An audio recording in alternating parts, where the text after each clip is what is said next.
Elijah, a 12-year-old, slender and shy boy, found himself alone at home as his family went on a short vacation, leaving him to enjoy the taste of freedom. Initially, he relished the idea. He would have the opportunity to savor the freedom. However, as night fell, the atmosphere in the house changed with the strange sounds echoing through the silent halls. The dim light from the street lamp outside Elijah's room gently illuminated his space. Yet, the footsteps heard in the silence began to unsettle him. As he peered out of his room, he could hear the echoing footsteps in the corridor. However, no one was in sight. Trying to rationalize these events, Elijah momentarily imagined his family returning. However, the door was locked and the window shut. Meanwhile, a faint light emanated from the end of the corridor. Elijah's heart began to race. Summoning courage, he ventured out of his room, only to find the house's once quiet atmosphere disrupted. A creaking door caught his attention. As he looked down the corridor, he witnessed doors closing one by one. Elijah, in panic, tried to reach the doors, but he couldn't prevent them from shutting. With each closed door, he felt something in the house change. Entering one room, he noticed it was different from the last. Old furnishings, peculiar paintings, and ancient belongings surrounded him. In that moment, Elijah believed his house existed in a dimension different from the normal. In one of the rooms, Elijah noticed an old photograph on the wall. The people in the photograph seemed alive, yet unfamiliar. Suddenly, the figures in the photograph turned towards Elijah, staring at him. Elijah could not believe his eyes. At that moment, Elijah realized he was not alone in the house. The people in the old photograph, like the ghosts of those who once lived in the house, were now fixated on him. Dozens of eyes stared at Elijah in a deep silence.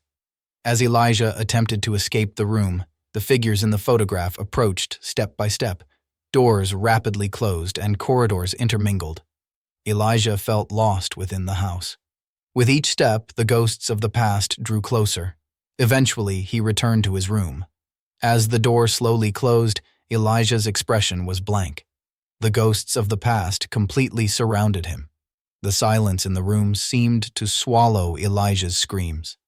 Until his family returned, Elijah continued to understand that he was not alone in the house, haunted by the ghosts of the past. However, his family never returned. Elijah, under the control of the ghosts of the past, lost his own existence. The house gave meaning to his fears and helplessness. Before the townspeople could comprehend Elijah's disappearance, they heard strange laughter emanating from within the house. And those laughter became a harbinger of the triumph of the ghosts of the past.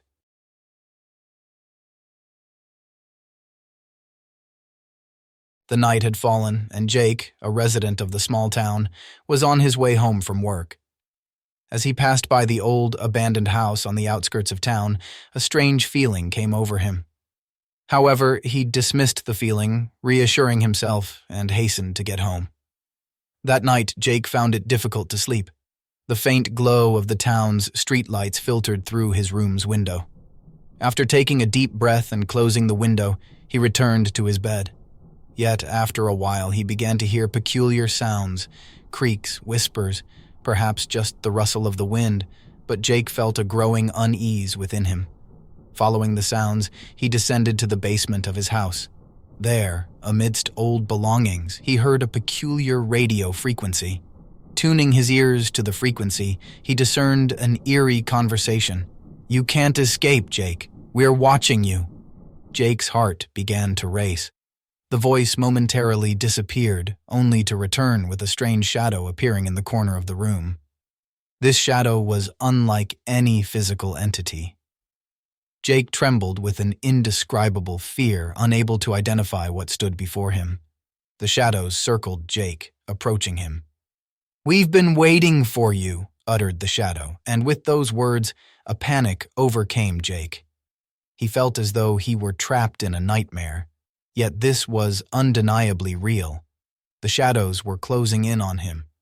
Deciding to flee the town, Jake soon discovered that no matter how fast he ran, the shadows pursued him relentlessly. He wasn't safe even beneath the glow of the streetlights. Amidst rapid footsteps, breathless gasps, and the dance of dark shadows, his desperate escape played out through the town. Eventually, he stood at the heart of the town. The shadows enveloped him, closing in like a cage.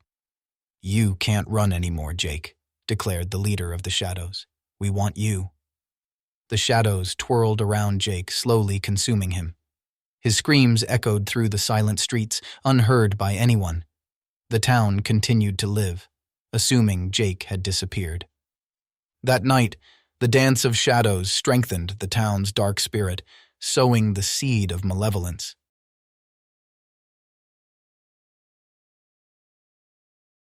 The old house stood quietly on the edge of the town, its past hidden like a buried secret. Nobody remembered the events that transpired within its walls. Yet, for the new family moving in, this house would be the beginning of a nightmare. John, his wife Sarah, and their little daughter Emily moved to the town in search of a peaceful life. They were enchanted by the allure of the old house. Little did they know the dark secrets embedded in its history. On the first night, the family retired to their beds in silence. However, peculiar sounds echoed through the house. In the wee hours, the faint creaking of doors and an eerie, chilling breath seeping through the walls were audible. Yet they dismissed these as natural consequences of the old structure. One morning, the family decided to explore the basement of the house. Amidst the dusty chambers, they stumbled upon an old diary hidden behind a cobweb-covered cabinet. The diary contained details of a peculiar game played by the previous occupants, the children of the house. The game involved the children finding a hidden object in each room and interacting with it. However, towards the end of the game, when they opened a secret door, they were met with a strange entity. The diary revealed that the children disappeared and the house was cursed in some way. Closing the diary, John looked at his small family.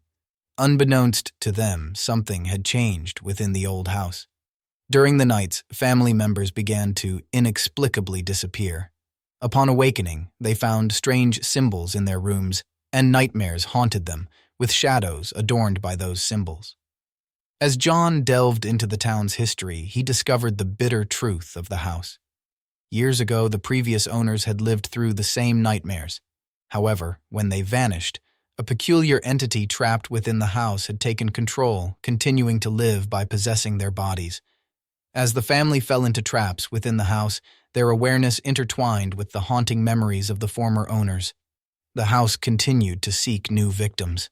In the old diary that John clutched, the words had become a gateway to a perpetual nightmare for his family. Eventually, the memories of the previous owners overcame the family's consciousness. John, Sarah, and Emily transformed into the spirits of the former occupants. The town was once again rattled by the dark secrets of the house, and it awaited new victims. During the nights, a melancholic melody emanated from the windows of the old house, deepening the darkness of the town. And with each new family, the house continued its cursed melody, leading them to a sinister fate.